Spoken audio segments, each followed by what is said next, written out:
आज आम दुकान को जड़े कस्टमर आसी से कहले कि किछि दिन हम मोर ड्राइविंग लाइसेंस टी हजि जाइए। तो आमे कहलु ठीक अच्छी हो आमे तार चालान फालान काटी ताको कहलु जे किछि दिन परे आसीबे आपण पीवीसी कार्ड आमठो लाइसेंस टी नहीं जाई पारिबे एवं ताको कथा मध्य देलु जे आपण एमिति जदि सम्मुखीन केबे भी होउचंती ताले आम सहित जोगाजोग करिवे आमे आपनकु सहाय्य करिवु।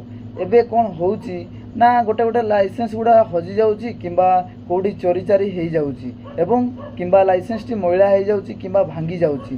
तेबे आम सहित जोगाजोग करिवे आमे आपनकु लाइसेंस पुणी थरे प्रदान करी देई पारिबु। आम पाखरे पीवीसी कार्ड मशीन अछि, पीवीसी कार्ड मशीन माध्यम रे आमे प्रिंट करिकी आपनकु पुणी थरे सही भली लाइसेंस टी आमे पुणी थरे देई पारिबु। एहा थिला आजिर वीडियोटी रहिली। धन्यवाद।